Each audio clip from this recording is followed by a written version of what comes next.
Hello viewers, welcome to our YouTube channel. Viewers, ये जो आपके सामने है, आप देखेंगे ये सुजाता कंपनी की एक हैवी वेट आयरन है। मैंने सुजाता कंपनी की आयरन को कभी पहले रिपेयर नहीं किया है और मुझे पता भी नहीं था कि ये लुक वाइज देखने में तो लाइट लगती है, लेकिन ये काफ़ी वेटेड है। मैं आपको बताऊं, इसका जो वेट है इस टाइम मिनिमम 2 kg से ऊपर होगा, इतना वेट है इसके अंदर। तो ये एक मेड इन इंडिया प्रोडक्ट है और बहुत अच्छी चीजें बनाती है। इसका जूसर मिक्सर ग्राइंडर मेरे घर में है और इसको कमर्शियली भी यूज किया जाता है, जो इसका जूसर मिक्सर ग्राइंडर होता है। तो ये मेरी एक मनपसंद मेड इन इंडिया कंपनी है और ये जो आयरन है ये मेरे एक सब्सक्राइबर की है। तो चलिए चेक करते हैं कि ये चल रही है या नहीं।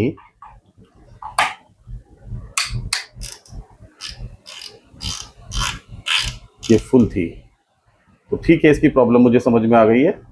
अब देखेंगे, मैंने इसको कूल पे किया हुआ है। अब मैं इसको बढ़ाता हूँ और इसको फुल कर देता हूँ और देखता हूँ कि ये चलती है या नहीं चलती। तो आप देखेंगे व्यूअर्स, कॉटन पे करने के बाद भी इसका इंडिकेटर ऑन नहीं हुआ है। तो इसमें जो प्रॉब्लम है कोई बहुत बड़ी प्रॉब्लम नहीं है, बेसिकली इसके थर्मोस्टेट की प्रॉब्लम है। तो फर्स्ट टाइम आज मैं सुजाता कंपनी की प्रेस को खोलने जा रहा हूँ। मुझे देखना होगा इसे कैसे खोलना है। चलिए शुरू करते हैं। ओके व्यूअर्स, तो आप देखेंगे इसके बैक पैनल को खोलने के लिए यहाँ पर एक स्क्रू दिया हुआ है। तो सबसे पहले हम इसी को खोल लेते हैं, देन आगे देखेंगे।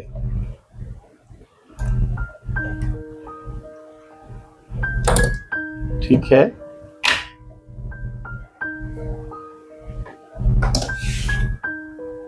ये पीछे से कुछ ऐसी है।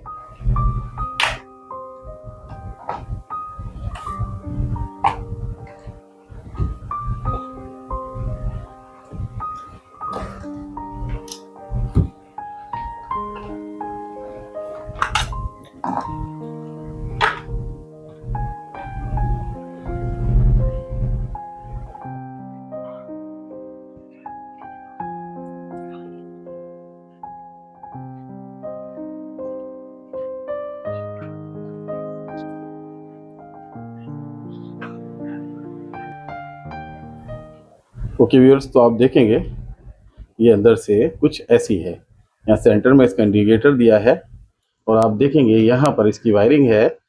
चलिए कनेक्शन को हटा लेते हैं, उससे हमें काम करने में थोड़ा सा इजी हो जाएगा।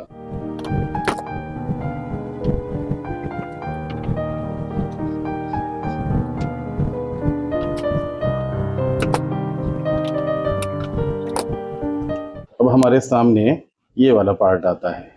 आप देखेंगे इसमें 3 स्क्रू हैं, 1 2 3। हमें इन तीनों को भी खोलना होगा क्योंकि हमें इसके अंदर काम करना है।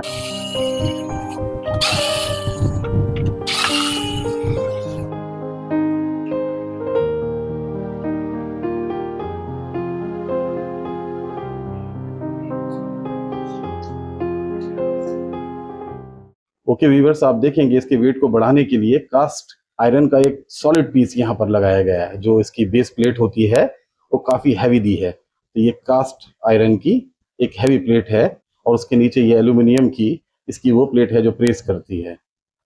अब मुझे देखना होगा कि इसमें प्रॉब्लम क्या है, जो कि मैं समझ पा रहा हूँ बेसिकली इसमें थर्मोस्टेट की प्रॉब्लम है। तो फर्स्ट ऑफ ऑल तो हम कोशिश करेंगे कि इस थर्मोस्टेट को ठीक कर दें, अदरवाइज हमें नया थर्मोस्टेट लाकर यहाँ डालना होगा। चलिए देखते हैं कि हमें इसमें क्या क्या और करना है। ठीक है, तो थर्मोस्टेट तक पहुंचने के लिए हमें ये स्क्रू खोलने होंगे आई थिंक।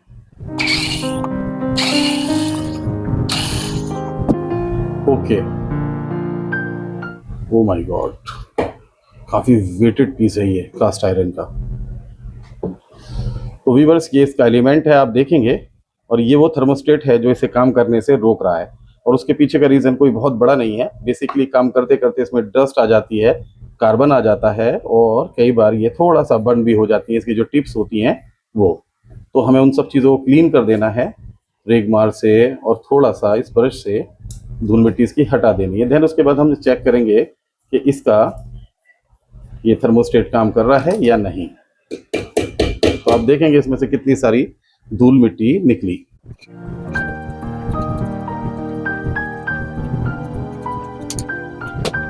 तो व्यूअर्स, आप देखेंगे ये वो टिप्स हैं जिनके अंदर कार्बन आ जाता है या वो बर्न हो जाती हैं, ऊपर की एक लेयर।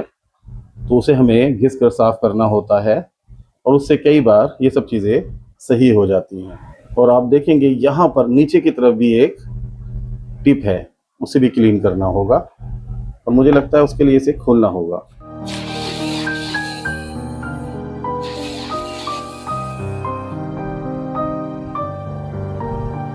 ओके व्यूअर्स, तो ये है इसका थर्मोस्टेट, और ये वो टिप है जिसको क्लीन करने के लिए मुझे इसको यहाँ से हटाना पड़ा है।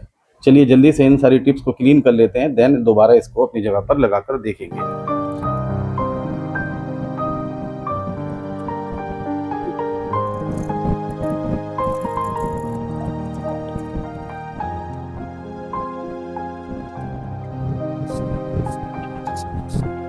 ओके व्यूअर्स, तो हमने इसको जितना हो सकता था क्लीन कर दिया है। अब इसको दोबारा से अपनी जगह पर लगा देते हैं और चेक करते हैं ये काम कर रहा है या नहीं। ओके व्यूअर्स, तो मैंने इसके अंदर ऑयलिंग कर दी है और इसको रेगमार से घिस भी दिया है इसकी टिपों को।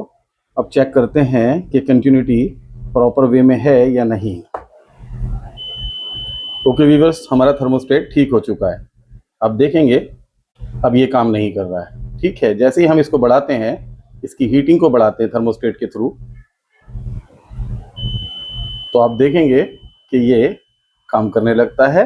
और थर्मोस्टेट को ऑफ करते हैं तो आप देखेंगे ये क्लिक की आवाज़ आती है और वो काम करना बंद कर देता है। तो हमारा थर्मोस्टेट अब प्रॉपर वे में काम कर रहा है। व्यूअर्स, मेरे पास दो ऑप्शन थे। एक ऑप्शन ये था कि मैं इसके फॉल्ट को ढूंढूं और इसे फिक्स कर दूं, और दूसरा ये था कि मैं मार्केट जाऊं, एक नया थर्मोस्टेट खरीदूं और यहाँ लाके डाल दूं।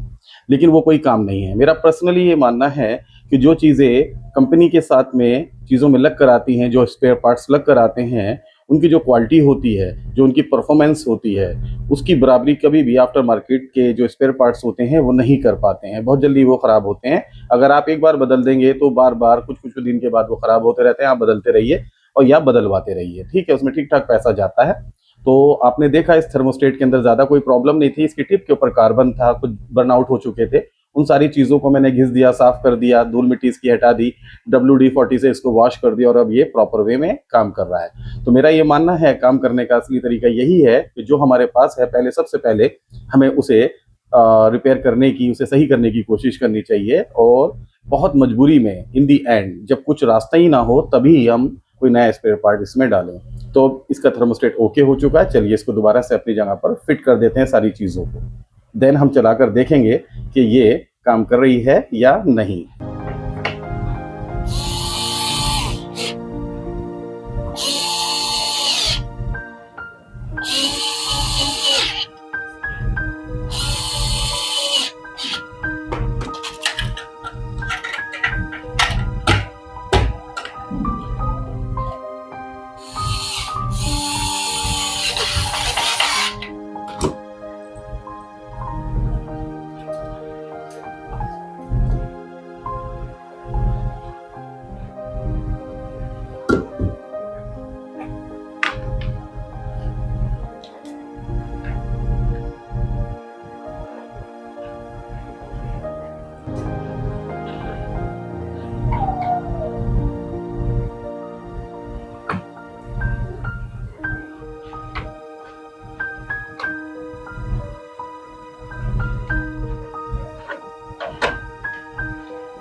आप देखेंगे इसके थर्मोस्टेट का ऊपर का कैप है, और ये वो पिन है जो थर्मोस्टेट को घुमाती है।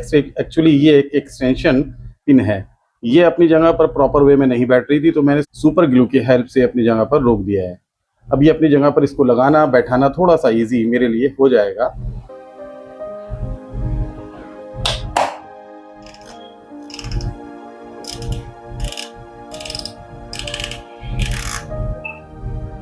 ओके व्यूअर्स, तो आपने देखा हमारे थर्मोस्टेट ने प्रॉपर वे में काम किया। एक सीमा के बाद में ऑटो कट हो गया।